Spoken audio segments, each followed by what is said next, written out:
সুদামা চলেছি মায়েরা, কৃষ্ণ তার প্রিয় বন্ধু। সুদামার স্ত্রী কুচেলা দেবী বলে, স্বামী গো, যে ভগবানকে ডাকে তার এত কষ্ট হয় কেন? সঙ্গে সঙ্গে সুদামা বলে উঠল, আমার বন্ধু কৃষ্ণ সে দ্বারকার রাজা, আমি তার কাছে যেতে পারি, কিন্তু আমি কিছু চাইব না। এখানে একটা বিরাট শিক্ষা জিনিস আছে। কৃষ্ণের যিনি প্রিয় বন্ধু, চাইলে অনেক পেতে পারে, কিন্তু চাইছে না। কেন চাইছে না? সে জানে যে ভগবানের কাছে চাই সে অল্প পায়, আর যে চায় না এত পাই সে ভাবতেই পারে না। সুদামা এটা বুঝে নিয়েছি, যে চাই সে অল্প পায়, আর যে চায় না এত পায় তবু ভাবতে পারে না। মায়েরা, রামকৃষ্ণদেবের স্ত্রী শারদা একটা দামি কথা বলেছেন। কি বলেছেন জানেন? তোমার যা আছে তাই নিয়ে যদি সন্তুষ্টি থাকো, তোমার আবার টেনশন কিসের? তুমি তো সুস্থ থাকবে গো। আর যা পেয়ে গেছো তারপর যদি বলো আরো চাও, আরো চাও, আরো তোমার বুকের চাপ বাড়বে, টেনশন বাড়বে, প্রেশার বাড়বে। চেয়ে পেয়ে যদি সুখী না থাকো, রোগে তোমার শরীর ভর্তি থাকে, ঘুমাবার সময় 1 টাকার ঘুমের ট্যাবলেট খেতে হয়, তবে তোমার সুখ কোথায়? তুমি চেয়ে কি পেলে? তুমি তো সুখ পেলে না, তুমি তো দুঃখ পেলে। কেন? কেন এমন চাইলে? চাইবে যদি এইরকম দুঃখ চাও। যে যেখানে বসে আছেন মায়েরা, সুদামার স্ত্রী কুচেলা দেবী খুব চালাক। সে বলল, স্বামী তুমি দ্বারকায় যেতে পারো কৃষ্ণের কাছে, কিন্তু কিছু চাইতে হবে না। সুদামা বলল, শোনো, বন্ধু যদি বন্ধুর কাছে যাই, তবে বহুদিন পরে গেলে কিছু নিয়ে যেতে হয়। সুদামার স্ত্রী কুচেলা দেবী বলল, কি কি কি চাও তুমি? কি চাও? কি নিয়ে যাবে বন্ধুর জন্য?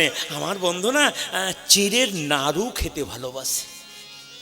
তো সুদামা কি করলো মায়েরা? তার স্ত্রী দেখুন কত পতিব্রতা নারী। সে কি করলো? দরজায় দরজায় গিয়ে ভিক্ষা করে করে করে করে করে করে শুকনো চিড়ে পেল, কিন্তু নাড়ু করবার গুড় পেল না। সুদামার এদিকে তাকাবেন, যে যেখানে বসে আছেন, না তাকালে সব চলে যাবে। কিন্তু সুদামার স্ত্রী সুদামাকে গামছাতে করে বেঁধে যেই না শুকনো চিড়ে দিয়েছে, শুকনো চিড়ে দিয়েছে, সুদামা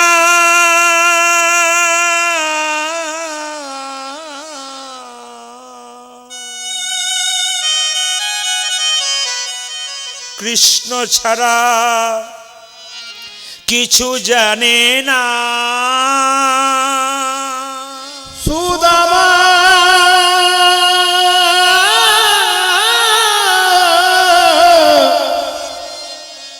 কৃষ্ণ ছাড়া কিছু জানে না। মায়েরা, যেতে যেতে এদিকে দেখাবেন, যেতে যেতে পায়ে কাটা ফুটেছে, এত রক্ত বেরোচ্ছে, তবু কৃষ্ণ বলতে ছাড়ে নাই। যে যেখানে বসে আছেন আমার দিকে তাকাবেন, একবারে নজর দিয়ে তাকাবেন, আপনাদের লাভ আছে। কীর্তন কেমন জিনিস দেখুন। আসরটাকে আপনার স্থির করে বসে আছেন কেন? যখন আপনার সেবা শুরু হয়ে গেছে তখন আর আপনার চিৎকার নাই। যখন আপনার ভক্তি শুরু হয়ে গেছে তখন আর চিৎকার নাই। কেন মায়েরা? এইদিকে, হ্যাঁ, কেন? ভোজবাড়িতে যখন যান, ভোজবাড়িতে যান, প্রথমে পাতা পান, কাগজি লেবু পান, লবণ পান, কি বলেন? আমারটা পাতা ফুটো, আমার নুন পড়েনি, আমার কাগজি পড়েনি। যখন অন্ন সেবা শুরু হয়ে গেল, শব্দ বন্ধ হয়ে যায়। এই জন্য আমি আপনাদের কাছে বলতে চাই, যখন আস্বাদন শুরু হয়ে যাবে তখন শব্দ বন্ধ হবে। আমি আগেই বলেছি, কেউ কারোর দিকে নজর দেবেন না, কোথায় কি করছে, আপনার মন আর কান এইখানে রাখবেন। সবাই তাকান। সুদামা চলে যায় চোখের জলে ভেসে কৃষ্ণের কাছে। যেতে যেতে তার পায়ে একটা কাঁটা ফুটে যায়, গড় গড় করে রক্ত বেরিয়ে যায়। কৃষ্ণ মনে মনে ভাবে দ্বারকার রাজ সিংহাসনে বসে, সুদামারি কাঁদ কাঁদ কাঁদ, কেঁদে কেঁদে দ্বারকার পথ ভিজিয়ে দে। যত তুই কাঁদবি দ্বারকার পথ তত পিচ্ছিল হবে, যত পিচ্ছিল হবে তুই তত আমার দিকে এগিয়ে আসবি। তাকান মায়েরা, যখনই রাজার দরজায় গিয়ে গেছে, কৃষ্ণ বলে কেঁদেছে, আছাড় খেয়ে পড়েছে, সঙ্গে সঙ্গে কৃষ্ণ জানতে পেরেছে আমার বন্ধু এসেছে, সিংহাসন থেকে ছুটে এসে সুদামা, মায়েরা সুদামাকে ধরে নিয়ে গিয়ে, সুদামাকে ধরে নিয়ে গিয়ে যখন সিংহাসনে বসালো। আপনারা সবাই জানেন যে কৃষ্ণের চরণ কেউ যদি পাই তবে কৃষ্ণের চরণ আমরা ধুয়ে দিই, কিন্তু আশ্চর্যের ব্যাপার আজকে কৃষ্ণ সুদামাকে ধরে নিয়ে গিয়ে সিংহাসনে বসিয়ে তার স্ত্রী রুক্মিণী সত্যভামাকে বলছে, একটা পাত্রে জল এনে দাও, আমি আমার বন্ধুর পাগুলো ধুইয়ে দেব।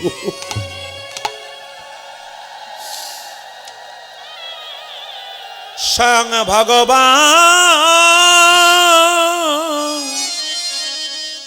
যার চরণ পেলে মানুষ তার চরণ ধুইয়ে দেয়, সেই কৃষ্ণ নিজের হাতে সুদামা সুদামা সুদামার চরণ দুটো বুকে নিয়েছি আর বারবার ধুইয়ে দিচ্ছি। সুদামা বলে, কানাই রে তুই কি করিস, তুই যে ভগবান। ওরে কালা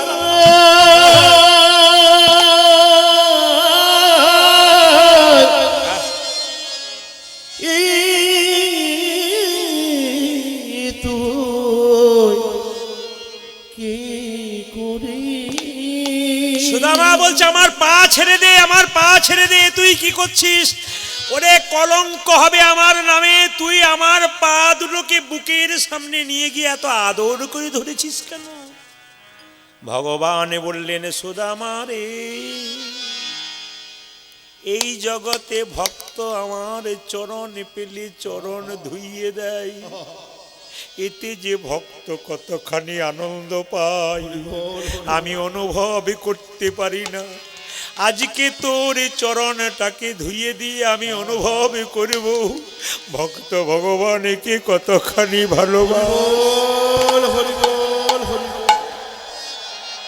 দেখুন ভগবান ভক্তের জন্য কি করতে পারে, দেখুন ভগবান ভক্তের জন্য কি করতে পারে। দেখুন, যেই না মায়েরা বারবার চরণটাকে ধরে,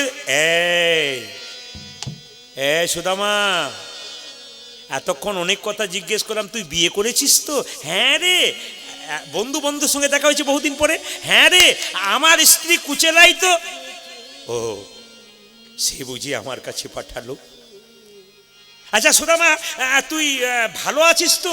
দেখুন মায়েরা, আমরা ভালো থাকলেও গোবিন্দের কাছে কি বলি, ঠাকুর একবার ভালো নেই, তুমি ভালো রাখার চেষ্টা করো। সুদামা ভালো নেই, ঘর ফুটে জল পড়ে, স্ত্রী ভিক্ষা করে আনে তারপর খাই। সেই সুদামাকে কৃষ্ণ জিজ্ঞেস করছে, হ্যাঁ রে সুদামা, তুই ভালো আছিস তো? সুদামার সঙ্গে ভালো মানে ভালো যদি বা কিছুটা কম ছিলাম, তোকে পাওয়ার পর আমি আরো ভালো আছি। একবারও বলল না যে সুদা কৃষ্ণ রে, আমি বড় দুঃখে আছি, তুই আমায় কিছু দেওয়ার ব্যবস্থা কর। কি চাওয়া দেখুন, বলছে তোকে পেয়ে আমি সবই পেয়ে গেলাম রে, আমি সবই ভুলে গেলাম, আমার যেটুকু পাওয়া কমতি ছিল তোকে পেয়ে আমার পূর্ণ হয়ে গেল। আচ্ছা সুদামা, সবই তো মানলাম, একটা কথা জিজ্ঞেস করা ছিল, বন্ধু যদি বন্ধুর কাছে বহুদিন পর আসে তবে কিছু নিয়ে আসে, তাকাবেন, তুই আমার জন্যে কি এনেছিস? জেনে বলেছে তুই আমার জন্য কি এনেছিস। অমনি সুদামা কি করেছি দেখুন, ওই গামছাতে শুকনো চিড়েগুলো বাঁধা ছিল তো, বগল দাবাকে এই এই এই আমি কি আনবো, এই লুকানোর চেষ্টা করিস না, লুকানোর চেষ্টা করিস না, আমি সব বুঝতে পেরেছি তুই আমার জন্য কিছু এনেছিস।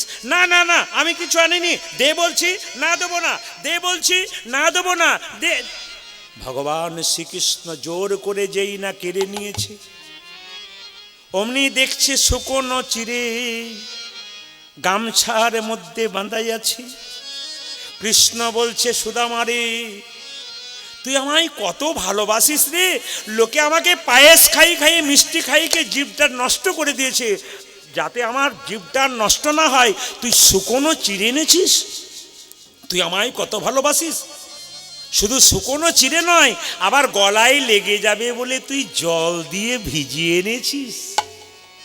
সুদামা বলে কানাই রে, কানাই রে, আনেবার কালে তোর জন্যে আমি শুকনো চিড়ে আনছিলাম, আর মনে মনে ভাবছিলাম লোকে তোকে সোনার থালাই রূপোর থালাই পায়েস দেয়, আমি তোকে কেমন করে শুকনো চিড়ে দেব।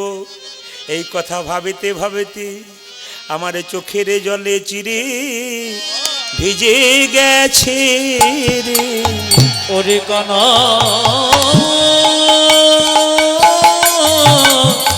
সবাই মিলে জোগাড় দাও। আই রে,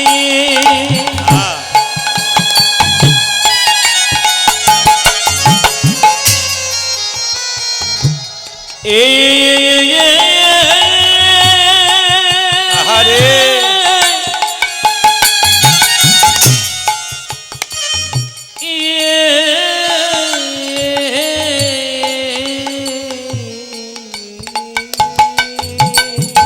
হরি বল হরি বল। আমার চোখের জলে চিরে ভিজে গিয়েছে, আমার চোখের জলে চিরে ভিজে গেছে রে।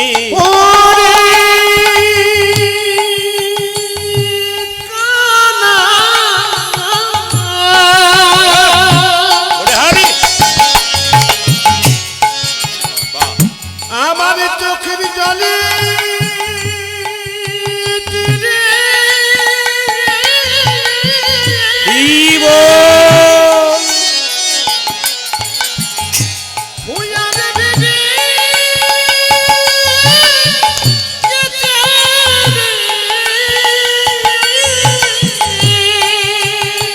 ও যে কানাই কানাই কানাই বলি চোখের জলে চিরে ভিজে গেছি ওরে কানাই কানাই কানাই বলে কৃষ্ণ প্রাণ গোবিন্দ বলে, কানাই কানাই কানাই বলে কৃষ্ণ প্রাণ গোবিন্দ কৃষ্ণ প্রাণ গোবিন্দ বলে চোখের জলে চিরে ভিজে গেছি। ওরে সুদামা রে, এই চোখের জলে ভাষা চিরে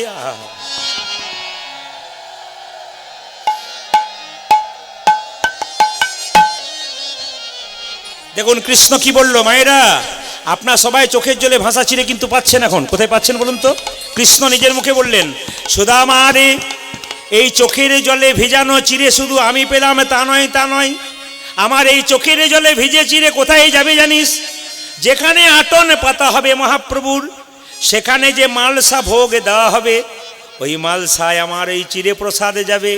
যে ভক্তিমতী বা ভক্ত মা ভক্ত বাবা সেই চিরে গ্রহণ করবে, তার মানব জনম ধন্য হবে, মানব জনম ধন্য হবে, মানব জনম ধন্য হবে, মানব জনম ধন্য হবে।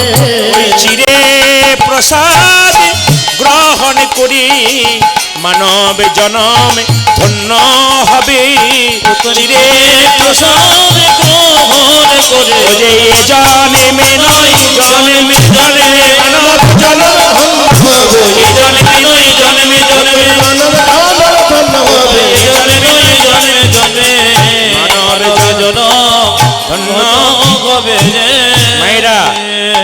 শেষ প্রশ্নের উত্তরটা দেওয়ার পর আমি আপনাদের গৌরচন্দ্রিকা শেষ করে দেবো।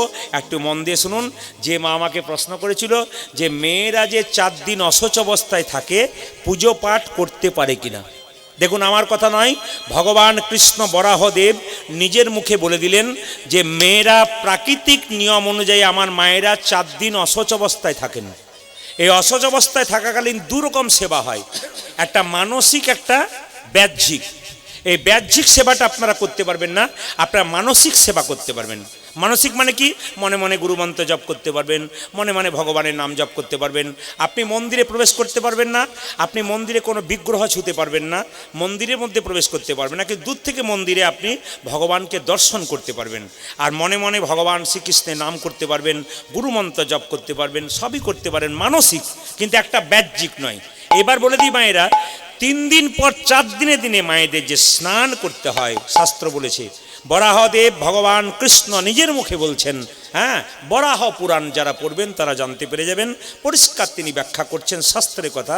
তিনি বলছেন 4র্থ দিনে মায়েদেরকে স্নান করতে হয়, কিন্তু সেই স্নানটা কিন্তু গোবিন্দ সেবার জন্য নয়, সেই স্নানটা হচ্ছে প্রতিস্পর্শ আর সংসারের কাজ করার জন্যে। মায়েরা সবাই তাকান, সেই 4র্থ দিনের স্নানটা কেবলমাত্র প্রতিস্পর্শ আর কি না সংসারে কাজকর্ম করার জন্যে। 5ম দিনে স্নান করার পর মায়েরা আবার যেমন আগের মতো কর্ম করছিলেন, কৃষ্ণ ভজন করছিলেন, সেই কর্মই কিন্তু আপনারা করবেন। তবে এও নিয়ম আছে, শাস্ত্র পরিষ্কার করে বলছে ওই 4 দিন মায়েরা কিন্তু রন্ধন করা উচিত নয়।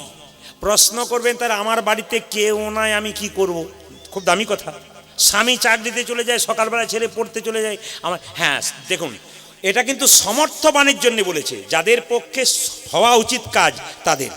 কি নারীরা যদি রান্নাবান্না ওই সময় না করতে পারে, তাহলে সংসারে পুরুষ যেন রান্নাবান্না করতে পারে, পুরুষকে একটু রান্নাবান্না শিখতে হবে। সে যেন কোনো রকমের 4 দিন, কেন ওই স্পর্শ করলে সেই প্রসাদ যে গ্রহণ করবে, সে অন্ন যে গ্রহণ করবে, তার নাকি পাপ হয়, শাস্ত্র পরিষ্কার করে বলছে। তবে যতটা পারবেন আপনারা মানবার চেষ্টা করবেন, কিন্তু যতটা পারবেন আপনারা চেষ্টা করবেন ভালো করার, আপনাদের লাভ আছে। সমর্থবান, আপনার স্বামী খুব অসুস্থ, আপনার ওই অবস্থাতে আপনাকে রান্না করে দিতে হবে, এতে কোনো পাপ নেই। কেন বলুন তো? সমর্থবানের জন্য বলেছে, অসমর্থবানের জন্য কোনো দিন বলেনি। আসুন আজকে গৌরচন্দ্রিকা শেষ করবার আগে সবাই মিলে আমরা গাইবো হাত তুলে একসঙ্গে, সকালবেলায় সবাই হাত তুলুন। ভজ গৌরাঙ্গ লহ গৌরাঙ্গ জপ গৌরাঙ্গের নামে রে, ভজ গৌরাঙ্গ সবাই হাত তুলে গৌরাঙ্গে নামে রে, ভজ গৌরাঙ্গ লহ গৌরাঙ্গ জপ গৌরাঙ্গের নামে রে। হরি বল। ভজ গৌরাঙ্গ লহ গৌরাঙ্গ জপ লহ গৌরাঙ্গের নামে রে। আপনারা সবাই কীর্তন শুনছেন, কিন্তু হাত তুলতে তুলতে একটা বাচ্চা কিন্তু আপনি উঠে গেল, তাকিয়ে দেখুন, দাঁড়া বাবা তুই দাঁড়িয়ে থাক, ও কিন্তু আপনি উঠে গেল, আপনি হাততালি দিল। কেন? পূর্বজন্মের স্বীকৃতি, ওকে ওর মা শেখায় নাই, কেউ শেখায় নাই, ও দিব্যি হাতটা তুলে দিচ্ছে। কেন? এ হচ্ছে গৌর গোবিন্দের কৃপা, আপনাকে বলতে হবে না, কিন্তু আপনি দিব্যি দিয়ে দেবেন। তবে হাত যারা তুলবেন পরের জন্মে হাতও পাবেন, পাও পাবেন। আর যারা তুলবেন না তাদের আর হাত পাওয়ার চান্স নাই, 2 পা আছে, আর 2 পা যোগ হবে, 4টে পা হলে যা হয় আর কি। জোরে বলুন, 4টে পা হলে কি হয়? গরু। কেন বাঘ বলতে পারেন না? যদি কাউকে বলা হয় তুই কি, যদি কাউকে গালি দেওয়া হয় তুই কিসের বাচ্চা, কিসের, তুই জানোয়ারের বাচ্চা, দেখবেন রেগে যায়। আর যদি তুই বাঘের বাচ্চা, আমাকে বাঘ বলেছে, মানে একই কথা, অথচ আমরা কত বোকা দেখি। না না, হাত তুলবেন। তবে একটা কথা বলে রাখি মায়েরা, আমি কাউকে ছোট করছি না, কাউকে বড় করছি না। এই যে ট্রেনে আপনাদের এখানে আসি না, তখন দেখবেন আমার তো চারিদিকে ভক্ত থাকে, তো সেই দিন দেখতে পাচ্ছি 2 জন এসেছে আমার কাছে, নিয়ে বলছে কাকু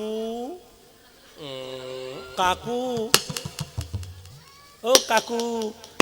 এবং কি, আমি তো আপনার ভক্ত, প্রতিদিন কীর্তন শুনি, এলাকায় এলে আমার ফোন নাম্বারটা রাখুন, আমি কিছু দেব, সেবা করবেন আপনি। মানে ওদের মধ্যেও দেখলাম সেটা আছে। বললাম গৌর গোবিন্দের কৃপা হোক, পরের জন্মে তোমরা সেই জন্ম হোক যেন তোমাদের কেউ কিছু বলতে না পারে। গৌর গোবিন্দ, কেউ ছোট নয়, কেউ বড় নয়, ঈশ্বর যাকে যেমনভাবে সৃষ্টি করেছে। কিন্তু যদি কেউ হাত থাকতে তালি না দেয়, তবে পরের জন্মে হাত তালি না দিলে তার পেটের খাবারই জুটবে না। তার মানে ওই যে এইটা হয়ে যাবে আর কি। যাতে না হয় তার জন্য হাত তুলুন, যে তুলছে না সেও রেডি হয়ে আছে, কেন বলুন তো, দরকার নাই আমার। হাত তুলুন। ভজ গৌরাঙ্গ লহ গৌরাঙ্গ জপ গৌরাঙ্গীর নামেরি। ভজ ভজ গৌরাঙ্গ লহ গৌরাঙ্গ জপ গৌরাঙ্গে নামেরে। ভজ গৌরাঙ্গ লহ গৌরাঙ্গ জপ গৌরাঙ্গীর নামেরি। ভজ গৌরাঙ্গ লহ গৌরাঙ্গ লহ গৌরাঙ্গীর নামেরে। যে জনা গৌরাঙ্গ ভজে সে হয় আমার প্রাণীরে।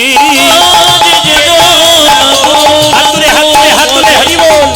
সে হয় আমার প্রাণীরে। যে জনা গৌরাঙ্গ ভজে সে হয় আমার প্রাণীরে।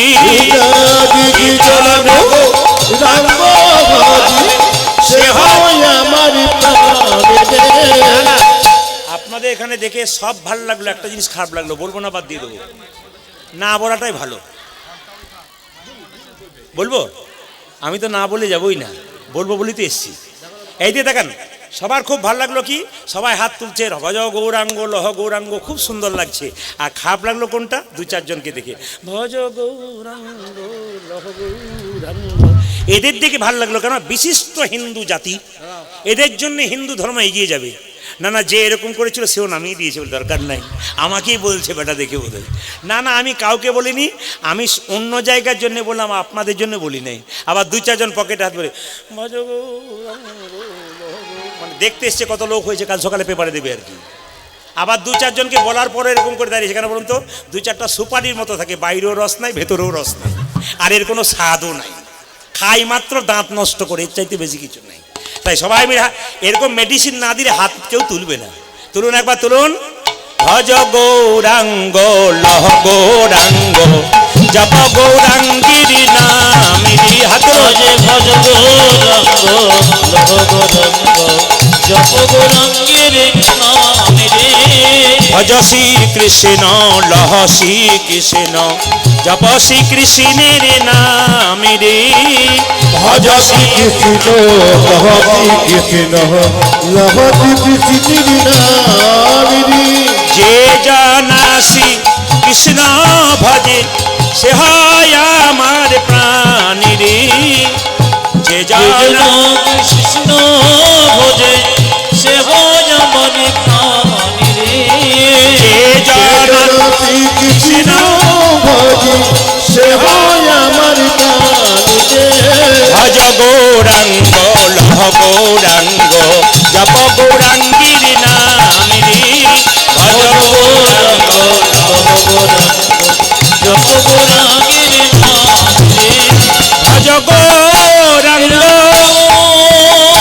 হরি বল।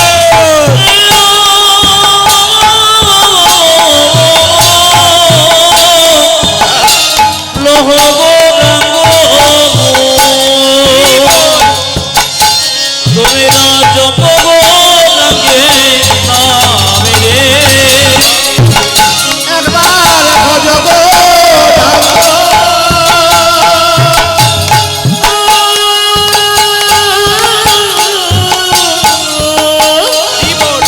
মহাগৌরাঙ্গ লহ গৌরাঙ্গীর নামেরে। ভজ গৌরাঙ্গ লহ গৌরাঙ্গ জপ গৌরাঙ্গীর নামেরি। হরি বল। ভজ গৌরাঙ্গ লহ গৌরাঙ্গ জপ গৌরাঙ্গ